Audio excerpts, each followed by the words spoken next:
At 8:47 in the morning on November 3, 1944, Private First Class Raymond Henry Dalton pressed his cheek against his rifle and watched 4 German scouts moving through morning fog. He guessed they were about 500 yards away. The Army rule book said 400 yards was the farthest distance for shots you could count on. His helper whispered that the target was too far away. Henry Dalton's fingers squeezed the trigger anyway. In the next 90 seconds, all 4 scouts would fall down, and the entire Army group's rule book would change because of a bent nail and some wire he had taken from a fence. The German scouts moved in a loose diamond shape through the empty grape field outside Bruyères, France. Smart movement with good spacing. They had done this before. Henry Dalton had watched similar groups for 3 weeks. They were always too far away for sure shots.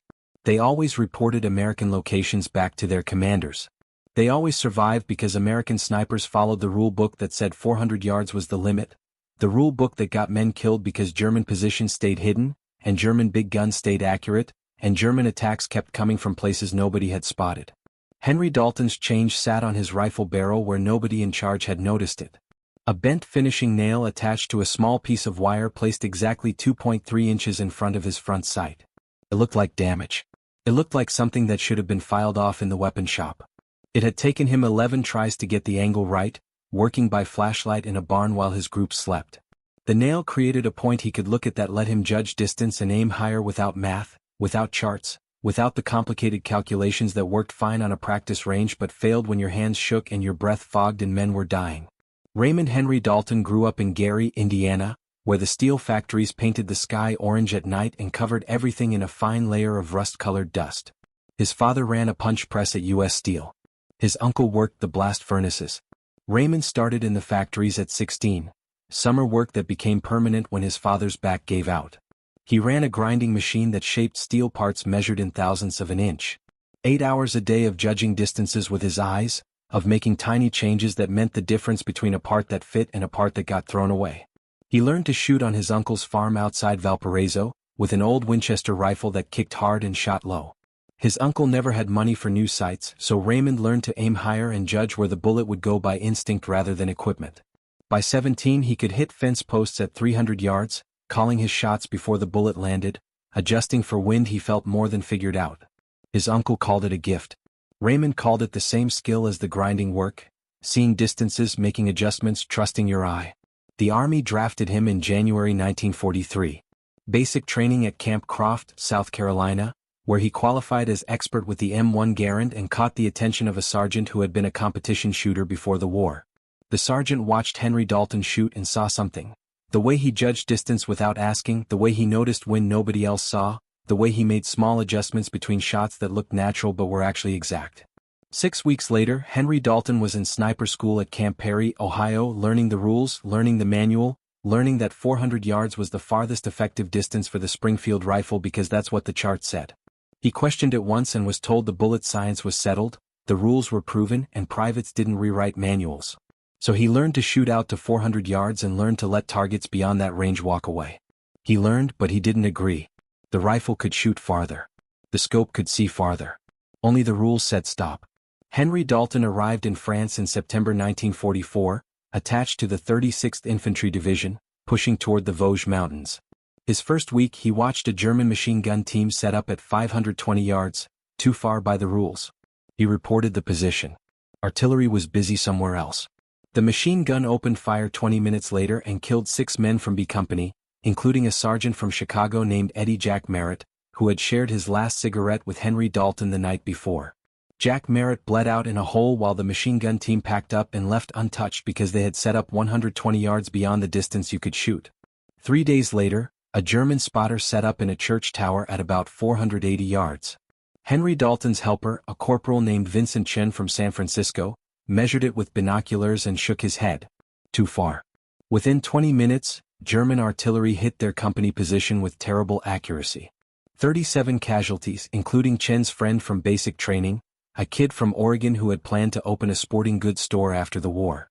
The German spotter came down from the tower at his own pace and disappeared into the forest beyond the 400-yard bubble where American snipers could reach him.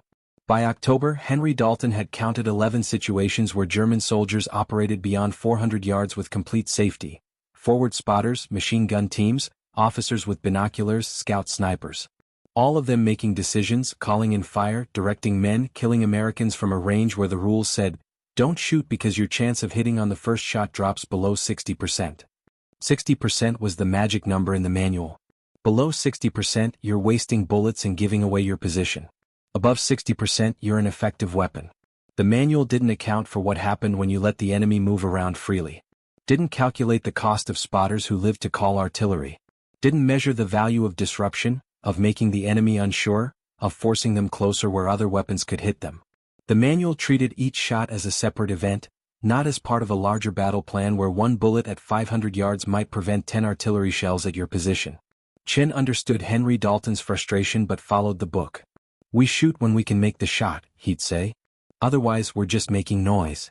Chin was a good Marine, followed the rules, trusted the officers who had written them. He died on October 27 when German artillery, called in by a spotter Henry Dalton could see at 450 yards but couldn't shoot by the rules, landed a shell directly where they were. Chin took metal pieces through the chest and lasted 4 minutes. His last words were asking Henry Dalton to write his mother and tell her he had been brave.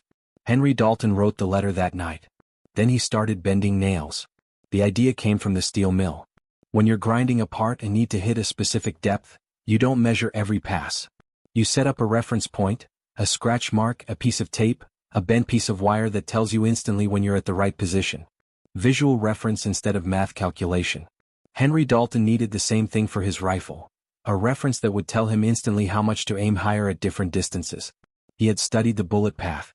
A 150 grain 30-06 round from the Springfield drops about 38 inches at 500 yards, 55 inches at 600 yards, assuming normal weather. The scope on his rifle had marks, but using them required math in your head. Measuring the target in units, converting to range, calculating how much to aim higher, adjusting for wind. 15 seconds of math in your head while a target moved and your position became found out. In combat, 15 seconds meant the target disappeared or shot back or called in artillery. What Henry Dalton needed was something simpler, a visual reference point on the rifle itself that would give him an instant aiming guide, something that worked with muscle memory instead of math, something he could use naturally, the way he had adjusted the grinder without thinking after 3 years of doing it over and over. On November 1st, he found a piece of fence wire near a ruined barn.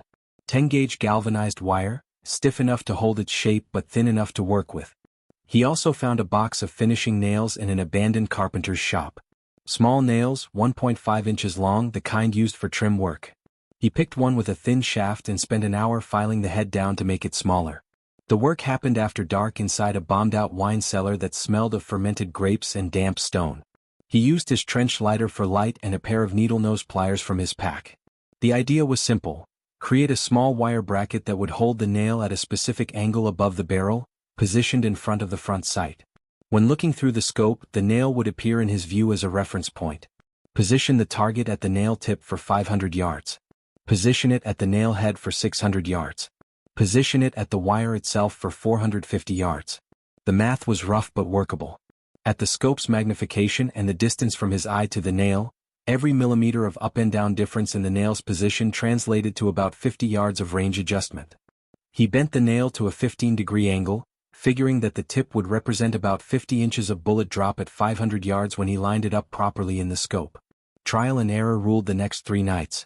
He'd attach the device, test how it looked in the scope, pull it off, adjust the angle, try again. The wire had to be tight enough not to shift when the gun fired but not so tight it damaged the barrel. The nail had to be thin enough not to block too much of what he could see but big enough to see clearly. The angle had to stay the same when viewed through the scope at different ranges. On the 4th attempt, he soldered the nail to the wire using a small torch he had borrowed from a tank mechanic. The solder joint had to be strong enough to survive the kick of the gun but small enough not to add weight that would affect how the barrel vibrated. He wrapped the wire bracket around the barrel 2.3 inches in front of the front sight, leaving the ends twisted together beneath the barrel where they wouldn't get in the way of his shooting position. The finished device weighed less than an ounce. It looked like battle damage, like a piece of wire that had gotten wrapped around the barrel by accident and been left there because nobody cared about how things looked in combat. Perfect camouflage from officers who might ask questions about unauthorized changes. Testing happened in an abandoned quarry a mile behind the lines, early morning before anyone else was awake. He set up at measured distances, 400, 450, 500, 550 yards, using wooden stakes as targets. At 400 yards he aimed normally and hit center. At 450 he positioned the target at the wire bracket and hit 2 inches high. Close enough. At 500 he positioned the target at the nail tip and hit 3 inches right. When he adjusted and fired again. Center hit. The device worked. It worked because it eliminated thinking. Look at target. Guess range. Position target at the right reference point on the nail. Account for wind. Squeeze trigger. 2 seconds instead of 15. Instinct instead of calculation. He could make shots at 500 yards as fast as he could make them at 300, with only slightly less accuracy. The change broke regulations. Unauthorized changes to issued weapons meant court-martial, minimum sentence, dishonorable discharge, and 6 months locked up. Maximum 3 years if they decided you had put men in danger. Henry Dalton knew the regulations. He had watched Chin follow them right up until German artillery killed him. He wrapped the rifle in burlap and walked back to camp while the sun rose over France, and men who followed regulations prepared for another day of letting Germans operate beyond 400 yards. November 3, 1944. The 36th Infantry Division held positions outside Bruyères, preparing for the push deeper into the Vosges.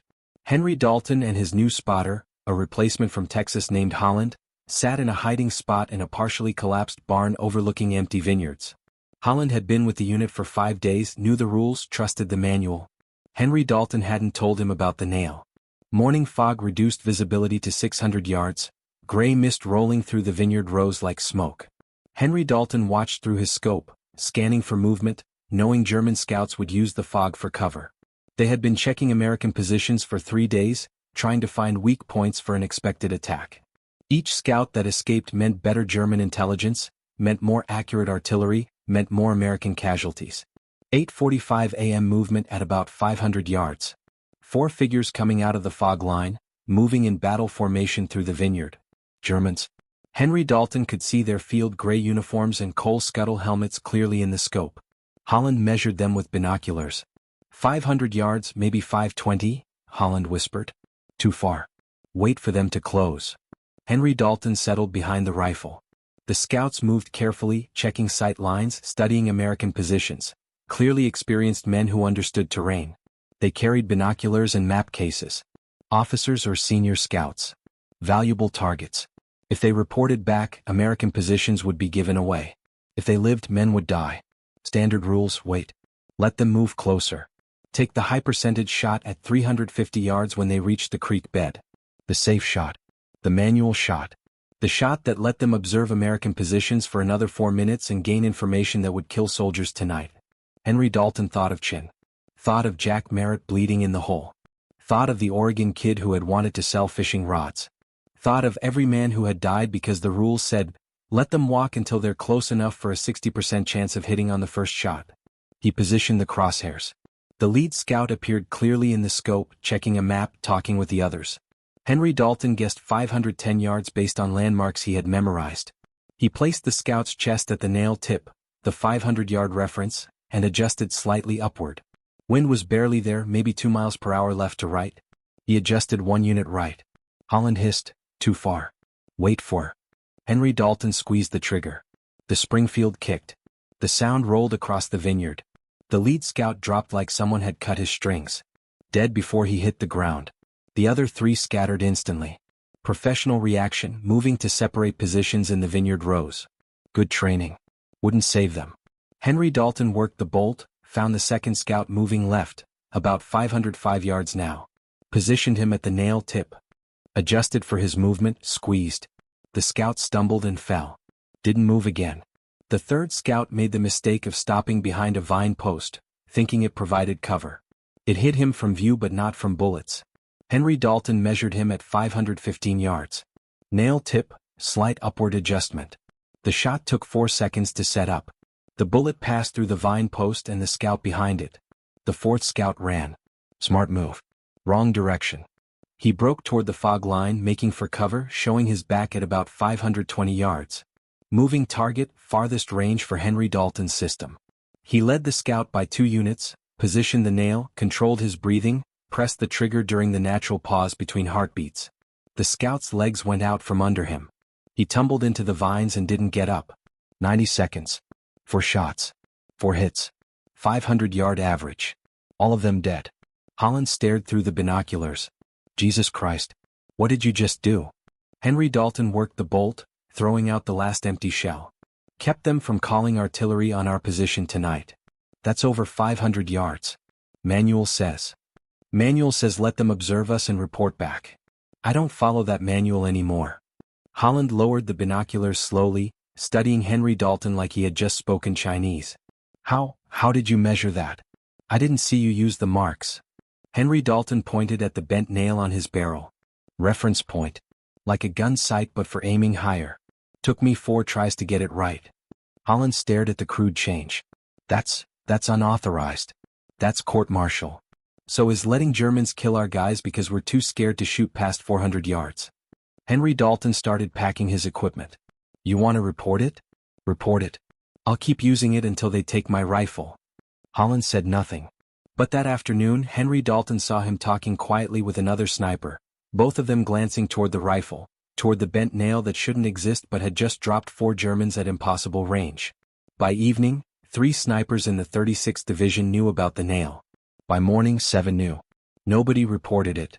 Nobody asked for permission. They just started asking Henry Dalton questions. How do you position it? How do you figure out the angle? What thickness wire? What kind of nail?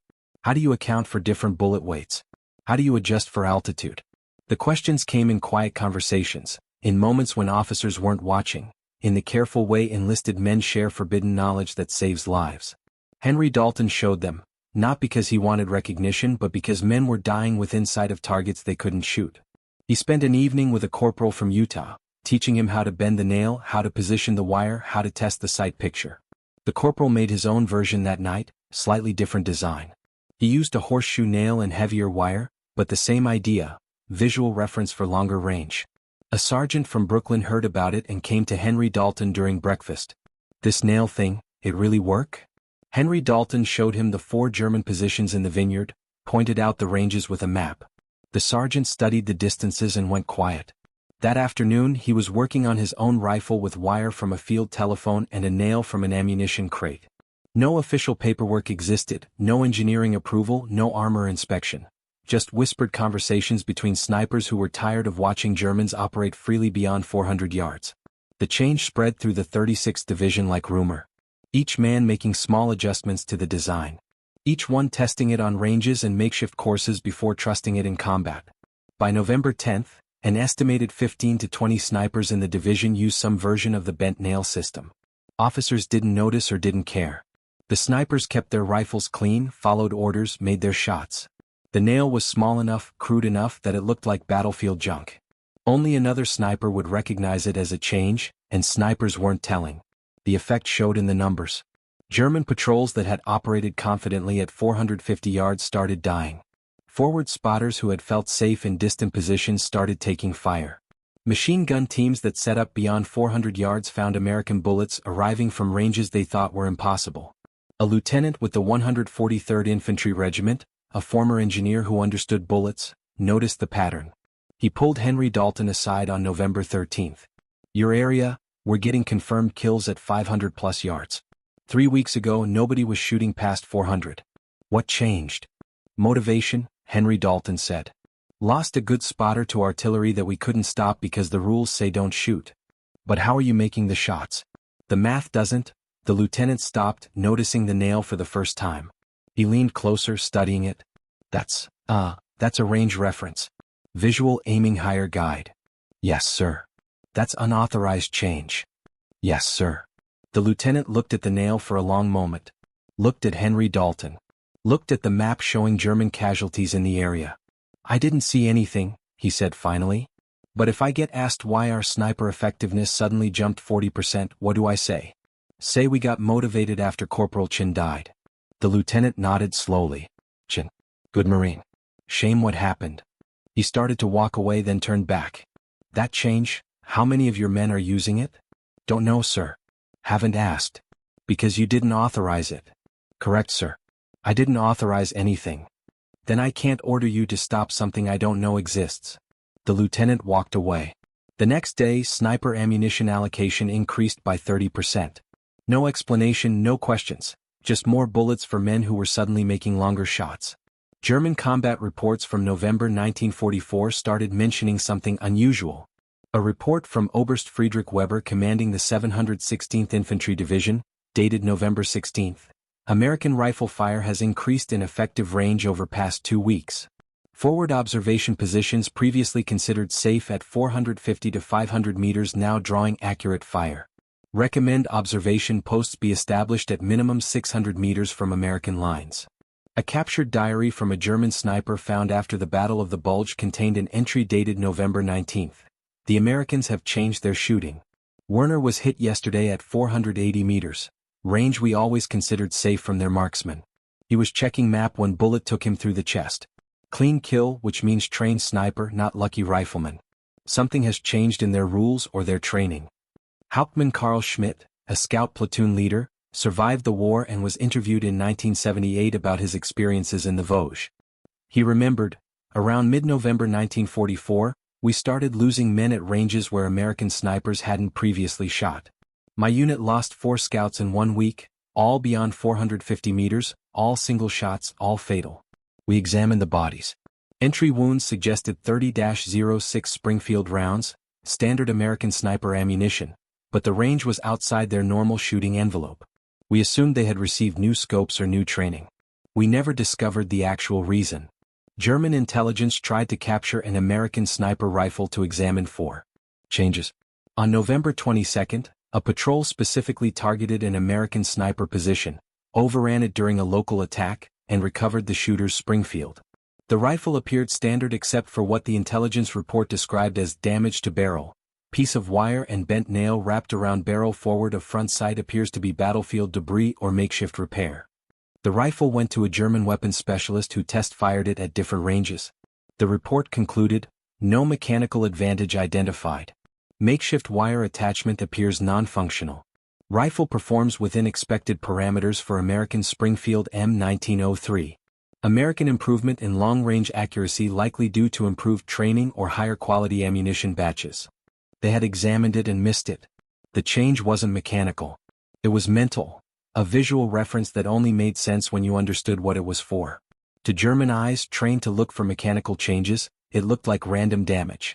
They never considered that the improvement came from something as simple as a bent nail providing an aiming higher reference. But German tactics adjusted anyway. Observation posts moved farther back. Patrols operated at greater distances. Machine gun positions set up 600 yards from American lines instead of 450. The change had forced the enemy to change their behavior even though they didn't understand why. They just knew that Americans were suddenly killing them at ranges where they used to be safe. Battalion intelligence compiled numbers in December 1944 comparing October through November for the 36th Infantry Division. The report, stamped restricted and filed in National Archives Record Group 407, showed the following. October 1944, confirmed sniper kills 47. Average shooting range 327 yards. Kills beyond 400 yards 6.4%. German patrol casualties from sniper fire 23. American casualties from German artillery called by spotters 183. November 1944, confirmed sniper kills 89.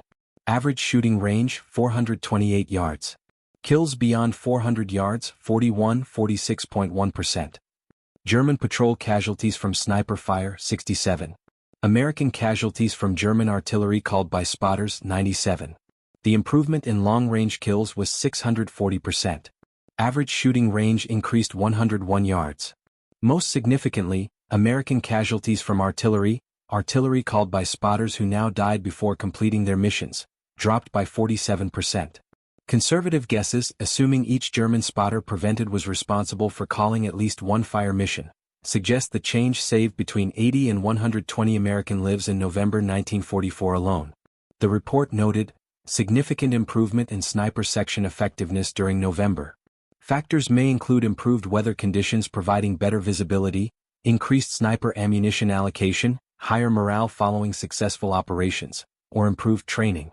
Recommend sniper section strength be maintained at current levels. No mention of unauthorized changes, no investigation into how shooting ranges suddenly increased. The number crunchers saw numbers that improved and looked for normal explanations. Nobody thought to check the rifles for bent nails and fence wire. Captain James Whitmore, battalion executive officer, did notice. He had been an engineering student at Purdue before the war, understood bullet science, knew what was required for accurate long-range shooting. He came to Henry Dalton on December 3rd. Henry Dalton, your kills in November, 17 confirmed, 11 beyond 450 yards. That's exceptional shooting. Thank you, sir. It's also statistically unlikely. The manual says first-round hit chance drops below 50% past 425 yards with the Springfield. I'm lucky, sir. Luck doesn't show consistent patterns. You're doing something different. Whitmore studied Henry Dalton's rifle, found the nail. That's an aiming higher reference. Yes, sir. Who authorized you to change your weapon? Nobody, sir. You know that's court-martial. Yes, sir. So is watching men die because the rules say I can't shoot? Whitmore looked at the nail for a long time. How many others? Don't know, sir. Don't know or won't say? Both, sir. Whitmore pulled a notebook from his pocket, wrote something, tore out the page. Supply sergeant, tomorrow morning. Tell him I authorized increased wire for field telephone repair and additional finishing nails for construction projects. Don't say anything about rifles. Henry Dalton took the paper. Sir. The official position is that I'm approving materials for legitimate field maintenance. What soldiers do with those materials isn't my concern unless it puts safety or discipline at risk. This change doesn't put safety at risk. It improves effectiveness. Therefore, it falls outside my area of concern. Whitmore turned to walk away, paused. Corporal Chin, I knew his father. Fisherman in San Francisco. Good man. Hate writing letters to good men telling them their sons died because we follow rules. Yes, sir. Keep using the nail, Henry Dalton. But if a general asks, you didn't hear it from me. The quiet approval changed nothing officially. No update to the rules, no official recognition.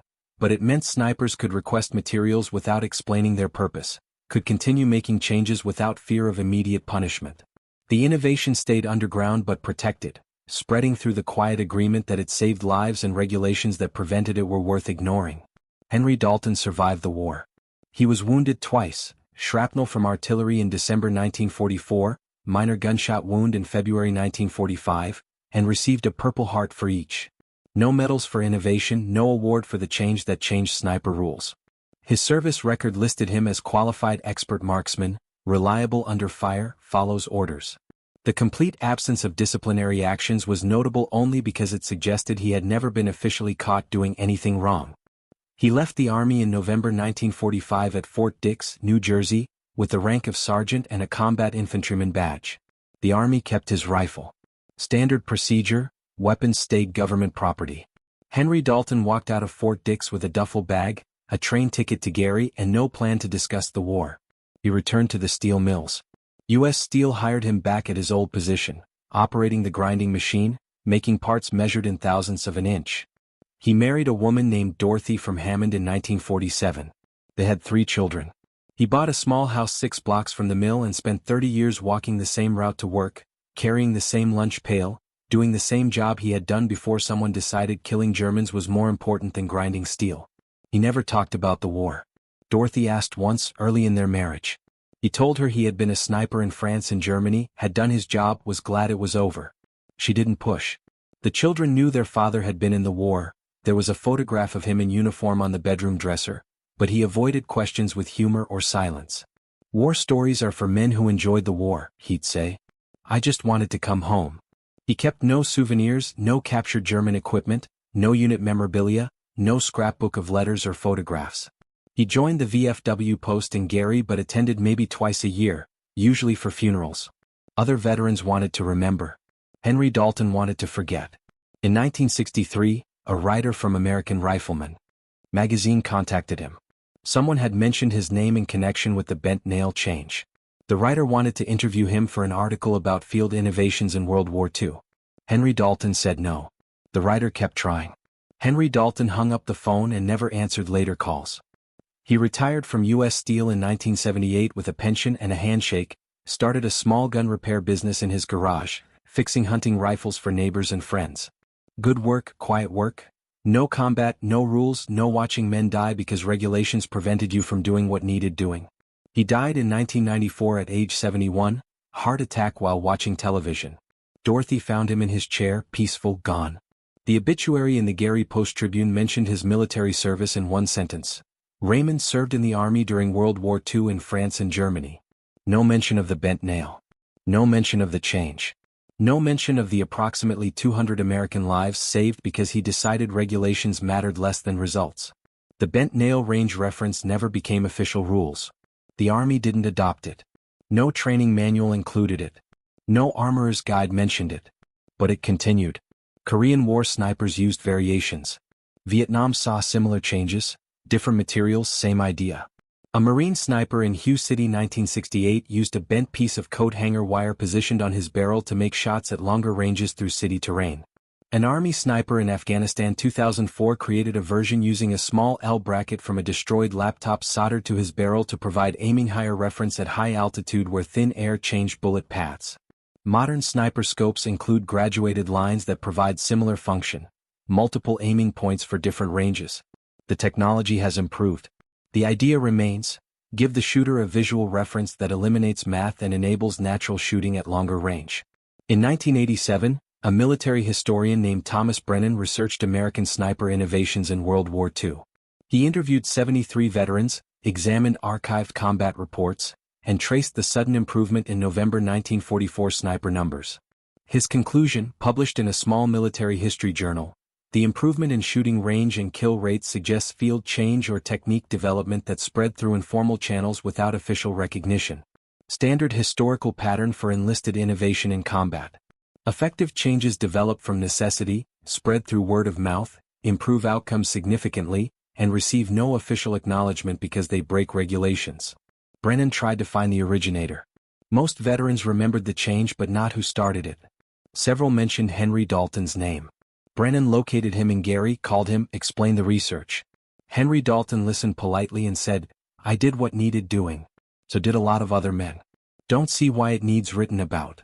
"Because it saved lives," Brennan said. "Then the lives are the story, not the nail." Henry Dalton refused to be interviewed. Brennan published his research without direct testimony, noting only that multiple sources indicate innovation originated with an enlisted sniper in the 36th Infantry Division, November 1944. Identity uncertain. The bent nail change appears in no official military manual. It won no medals. It created no patents or technical reports. It saved lives through the simple idea that sometimes the best answer to complicated problems is a piece of wire and a bent nail positioned where they eliminate thinking and enable action. Innovation in war rarely comes from headquarters. It comes from men who face problems immediately and personally, who watch friends die because regulations prevent obvious solutions, who decide that court-martial matters less than preventing the next death. The bent nail range reference shows this pattern. Unofficial, unauthorized, effective, and ultimately invisible to everyone except those who needed it. The change worked not because it was sophisticated but because it was simple. It didn't require new manufacturing or engineering studies or committee approval. It required a private first class with steel mill experience and enough dead friends to overcome his fear of punishment. It required other snipers willing to copy an unauthorized change because it kept Germans from killing Americans. It required officers willing to pretend they didn't notice because the numbers showed men surviving who would have died. This is how actual change happens in combat, not through official channels, not through proper procedure, but through enlisted men who see the problem clearly because they live with its consequences, who create solutions with whatever materials they can find, who share those solutions quietly because regulations say they're not allowed to fix what's broken, through officers who know when following regulations means watching men die for no good reason except that someone wrote a manual before. Understanding how reality worked. The bent nail worked at 510 yards. 4 scouts died. American positions stayed hidden. Artillery didn't fall that night. Men who would have died kept living because a private from Gary decided a finishing nail mattered more than regulations. That's the actual story. Not heroic, not glorious, just practical, just necessary, just effective. Raymond Henry Dalton is buried in Calumet Park Cemetery in Merrillville, Indiana. His headstone lists his name, his dates, and a small notation. SGT U.S. Army World War II. No mention of innovation, no mention of the nail.